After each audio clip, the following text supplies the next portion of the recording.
SIR আক্রান্তে ফের মৃত্যু। এবারে দক্ষিণ দিনাজপুর জেলার হিলি ব্লকের ধলপাড়া গ্রাম পঞ্চায়েতের ঈশ্বরপাড়া এলাকার ঘটনা। এসআইআর আতঙ্কে রবিবার সকালে বালুরঘাট জেলা হাসপাতালে মারা যান ওই গ্রামের বাসিন্দা চণ্ডীচরণ বর্মন, বয়স 68 বছর।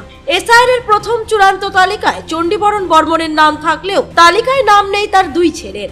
বড় ছেলের নাম ডিলিট হয়ে যায় এবং ছোট ছেলের নাম বিচারাধীন এসেছে, যা নিয়ে চিন্তায় ও আতঙ্কে ছিলেন তিনি। গত 28 ফেব্রুয়ারি চূড়ান্ত তালিকা প্রকাশের একদিন পরেই হার্ট অ্যাটাকে আক্রান্ত হন চণ্ডীচরণ বর্মন। সেই সময় তাকে বালুরঘাট জেলা হাসপাতালে ভর্তি করা হয়। 5 দিন পর হাসপাতাল থেকে ছুটি পেয়ে বাড়ি যান। এদিকে গতকাল রাতে দ্বিতীয়বার হার্ট অ্যাটাকে আক্রান্ত হন তিনি। বিকেলেই তড়িঘড়ি বালুরঘাট জেলা হাসপাতালে ভর্তি করা হয় এবং রবিবার সকালে হাসপাতালে চিকিৎসাধীন অবস্থায় মারা যান তিনি। পরে দেহটি বাড়ির উদ্দেশ্যে নিয়ে যান পরিবারের সদস্যরা। পরিবার ও তৃণমূলের অভিযোগ, দুই ছেলের নাম প্রথম তালিকায় না থাকায় আতঙ্কগ্রস্ত হয়ে পড়েছিলেন তিনি। সকলকে ঘুরে ফিরেই বলতেন দুই ছেলের কি হবে। দুই ছেলেরই কর্মসূত্রে বাইরে থাকেন। তিনজনেরই হেয়ারিং এ ডাক পেয়েছিলেন। চণ্ডীচরণের নাম তালিকায় আসলেও বড় ছেলে নিত্যানন্দ বর্মনের নাম ডিলিট হয়ে যায় এবং ছোট ছেলে আদিত্য বর্মনের নাম বিচারাধীনে রয়েছে। পেশায় কৃষক, এর আগে কখনো হাসপাতালে ভর্তি হননি তিনি, এমনকি কোনো অসুখও ছিল না। হঠাৎ করে দুই ছেলের নাম ভোটার তালিকায় না থাকায় আতঙ্কে ছিলেন। এদিকে বিষয়টি জানতে পেরে এদিন দুপুরে বালুরঘাট জেলা হাসপাতালে যান তৃণমূল নেত্রী অর্পিতা ঘোষ। এছাড়াও মৃতের বাড়িতে যান হিলি ব্লক তৃণমূল নেতৃত্বরা। মৃতের পরিবারের পাশে থাকার আশ্বাস দেন অর্পিতা ঘোষ। বিজেপি ও নির্বাচন কমিশনের কারণে সাধারণ মানুষদের এসআইআর এর নামে হয়রানির মুখে পড়তে হচ্ছে, সেই সঙ্গে আতঙ্কের মুখেও পড়তে হচ্ছে। এই মৃত্যুর দায় বিজেপি ও নির্বাচন কমিশনকেই নিতে হবে। যদিও তৃণমূলের দাবিকে খণ্ডন করেছে বিজেপি বা নির্বাচন কমিশনের জন্য নাম ডিলিট বা বিচারাধীন হয়নি। তৃণমূল কংগ্রেস উদ্দেশ্য প্রণোদিতভাবে রাজ্যের সরকারি কর্মীদের কাজে লাগিয়ে নাম বাতিল বা বিচারাধীন করেছেন। প্রত্যেক মৃত্যুই দুঃখজনক, তবে এসআইআর আতঙ্কে মৃত্যু হলে এই মৃত্যুর দায় তৃণমূলকেই নিতে হবে বলে বিজেপির জেলা সম্পাদক বাপি সরকার জানিয়েছেন। এ নিয়ে বাম নেতৃত্বদের দাবি, কেন্দ্র ও রাজ্য সরকারের কারণে সাধারণ মানুষের বিএলও মারা গিয়েছেন। শুধুমাত্র হিলেই নয়, রাজ্য জুড়েই এমন বহু ঘটনা ঘটেছে। এর আমরা তীব্র নিন্দা প্রকাশ করি বলে জানিয়েছেন রাজ্য কমিটির অন্যতম সদস্য রথিন সরকার। আপনার বাবা যে অসুস্থ হলেন, কি মনে করছেন কেন হঠাৎ করে? উনি নাকি আগে কোনোদিন অসুস্থ ছিলেনই না। অসুস্থ তো মাঠে ঘাটে তো উনি তো কাজ করে সবসময়, ফোনে আমার সঙ্গে এনি টাইম ইমিডিয়েটলি কন্ট্যাক্ট হয়। হ্যাঁ, ঠিক আছে। এখন হঠাৎ করে 5 দিন এখানে আইসিইউতে ভর্তি ছিলেন, সবই সুস্থ ছিলেন। হ্যাঁ, আবার হঠাৎ করে বাড়িতে নিয়ে গেলাম, ট্রিটমেন্ট করালাম, সব কিছু করার পর থেকেও কাল থেকে আমার খবর শুনে হয়েছে। আমি ইমিডিয়েটলি নাইট সুপার গাড়ি থেকে তাই চলে আসলাম। তাই শুনে দিকে বাবা এরকম অসুস্থ। আপনারা ভোটার কি নাম আছে না? আমার তো ভোটার নামে আন্ডার সেকশনে আছে, আর দাদারটা আমার বিচারাধীন রয়েছে। বিচারাধীন আর আছে। আপনার দাদার নাম আছে? ডিলিট করেছে এটা। এমনি আপনার বাবার নাম, মার নাম আছে? বাবার নাম শুধু আছে, মার নাম তো নেই। বাবার নামও নেই। মানে এইসব আতঙ্কেই কি মানে কোথাও মনে করছেন? মনে তো ওটাই হচ্ছে আমার, যে এতদিন তো কিছু হয়নি। এই দিব্যি খাওয়া দাওয়া, মাঠে কাজ করা, সবসময় এনি টাইম থাকতো। হ্যাঁ, এই এসআইয়ের প্রত্যেক যখন লিস্টটা বেড়েছে তখন কন্টিনিউ ফোনে কথা হয়। আপনাদের কি হিয়ারিংয়ে ডাক করেছিল সবাই? আমাদের হিয়ারিংয়ে ডাক করছে, তিনজনেরই ডাক। তিনজনে ডাক করছে। এমনি বাড়ির আর বাকি সব আপনাদের স্ত্রীদের নাম টাম আছে? হ্যাঁ, সবারই আছে। তাদের শুধু আমার আর আমার দাদারটা এরকম আছে। এখানে কি এখন প্রশাসনের দ্বারস্থ হবেন আপনারা যে বিষয়টা জানানোর জন্য? দেখি ওটা কী করা যায়। ওটা আপাতত ওটা জানি না বিষয়টা, যদি জানতে পারি তো করবো নিশ্চয়ই। আপনার বাবার নাম?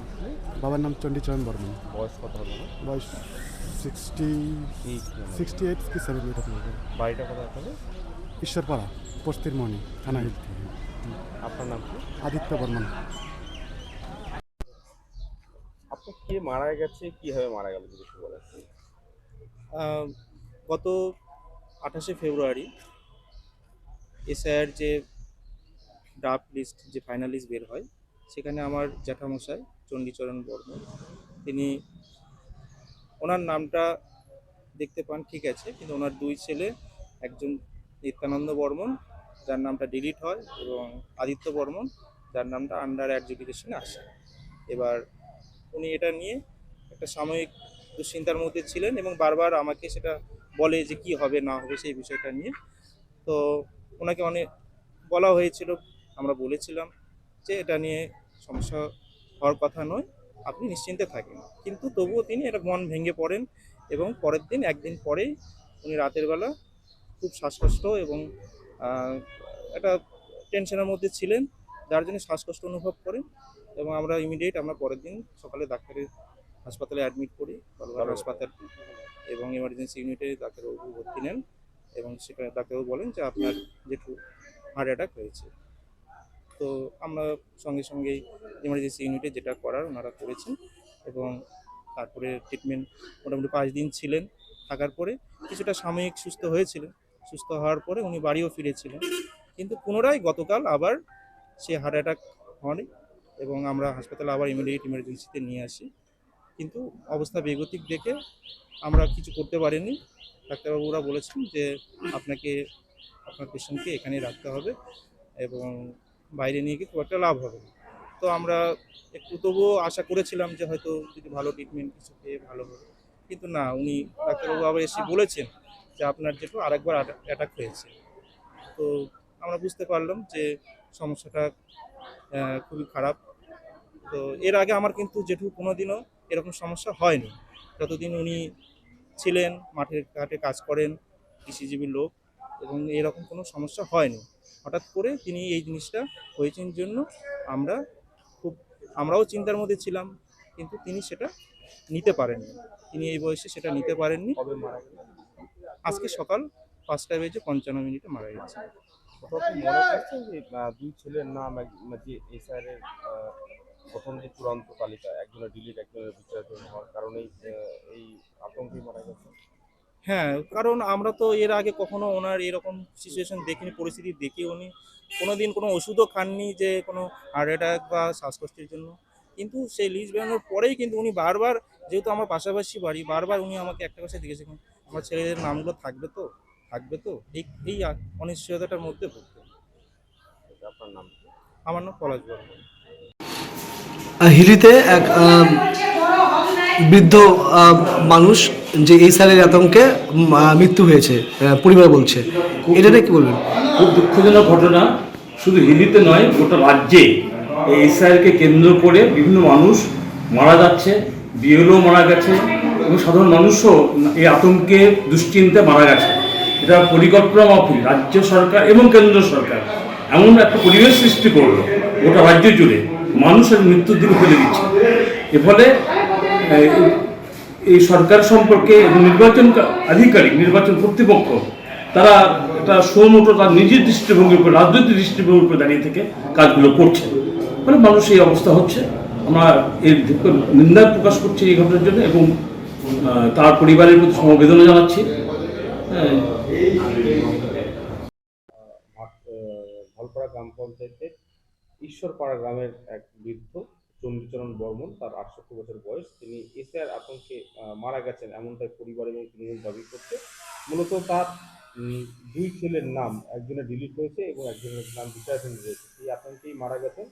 এর আগেও যেদিন লিস্ট বেরোয় তারপরে তিনি অসুস্থ হয়েছিলেন, হৃদরোগে আক্রান্ত হয়েছিলেন, তারপর আবার গতকাল হয়েছে, আজ সকালে মারা গেছেন। তৃণমূল বলছে বিজেপি এইভাবে সাধারণ মানুষকে মেরে ফেলছে আতঙ্কগ্রস্ত করে, কি বলবেন? দেখুন, প্রথম দিন থেকে যেদিন এসআইআর ঘোষণা হয়েছে সেদিন থেকে তৃণমূলের নেতৃত্ব নেতারা পাড়ায় পাড়ায় গিয়ে মানুষের মধ্যে আতঙ্কের পরিবেশ তৈরি করেছে। নির্বাচন কমিশনার তার কাজ করছে, আর ভারতীয় জনতা পার্টি আমরা বলেছি যে একজন বৈধ ভোটারেরও নাম বাদ যাবে না।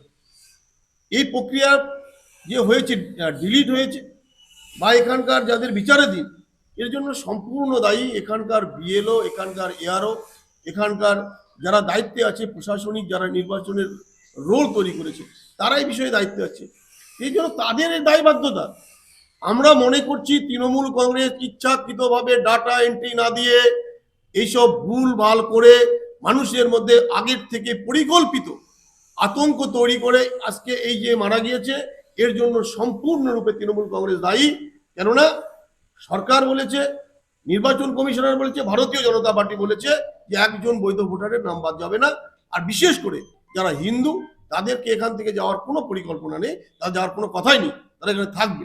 কিন্তু তারপর ভয় পাচ্ছেন কেন? ভয় দেখানো হচ্ছে তৃণমূল কংগ্রেসের পক্ষ থেকে। আজকেই সকালবেলা ঈশ্বরপাড়া এলাকার এক বৃদ্ধ এসআইআর আতঙ্কে মারা গেছে বলে জানা যাচ্ছে, কি জানেন বিষয়টা, কি বলবেন? দেখুন, এই খবরটা আমরাও জেনেছি এবং ভদ্রলোকের দুই ছেলের নাম ওঠেনি এবং সেটাতে সেই আতঙ্কে মানে একজন বিচারাধীন, একজন ডিলিটেড, সেই আতঙ্কে ওনার আগেও একবার হার্ট অ্যাটাক হয়েছিল এবং উনি খুব প্যানিকড ছিলেন, আমরা এটা শুনেছি। এবং কালকে ফাইনালি হার্ট অ্যাটাক করে উনি চলে গেছেন। যেটা আমাদের মানে এটা আমরা বারবার বলার চেষ্টা করছি, মমতা বন্দ্যোপাধ্যায়, অভিষেক বন্দ্যোপাধ্যায় লড়ছেন যে মানুষের জীবন বিপন্ন করছে এই বিজেপি, এবং যে এসআইআর এ 1 বছর বা 1.5 বছর 2 বছর টাইম নিয়ে করা উচিত ছিল সেটাকে 2 মাসে করতে গিয়ে মানুষের জীবন বিপন্ন হচ্ছে। এবং এই যে পরিবার যারা এইভাবে ক্ষতিগ্রস্ত হলো, সেই মানুষগুলোর জীবনের দাম তাদেরকে ফিরিয়ে দিতে পারবে বিজেপি? আমরা এই মানুষগুলোর পাশে আছি, অবশ্যই তাদের সঙ্গে দেখা করব এবং তাদের সঙ্গে কথা বলবো, কিন্তু এই অন্যায়ের ক্ষমা নেই। আমি জানি না যে ঈশ্বর এরা এত ভক্তিভাব দেখায়, এত ধর্ম কথা বলে, যারা মানুষের জীবন বিপন্ন করে, তাদের লিটারালি মৃত্যুর দিকে ঠেলে দেয়, ঈশ্বর তাদের ক্ষমা করবেন বলে আমার অন্তত মনে হয় না। এবং এইটা অবিলম্বে মানুষের উচিত সোচ্চারে এদের বিরোধিতা করা, চুপ করে থেকে আর বিরোধিতা নয়, এবার সোচ্চারে মানুষের বিরোধিতা করার সময় এসেছে এই বিজেপি সরকারের বিরুদ্ধে। এবং যারা এই কাজগুলো করছে তাদের বিরুদ্ধে ক্রমাগত একটা মানুষের একটা আন্দোলন যেভাবে মমতা বন্দ্যোপাধ্যায় করছেন, আমরা আবেদন করব যে গোটা বালুরঘাট মায়ের মানুষ যাতে মমতা বন্দ্যোপাধ্যায়ের পাশে দাঁড়িয়ে সোচ্চারে প্রতিবাদ করেন, এইটাই আমরা আশা রাখি। হ্যাঁ, আমার যাওয়ার ইচ্ছা। আমি এখন ওদের সঙ্গে একটু যোগাযোগ করার চেষ্টা করছি যে ওরা বাড়ি চলে গেছেন কিনা, তাহলে ওদের বাড়িতে একবার নিশ্চয়ই যাব। বালুরঘাট থেকে মান্টি সিং এর রিপোর্ট, কুলিক নিউজ।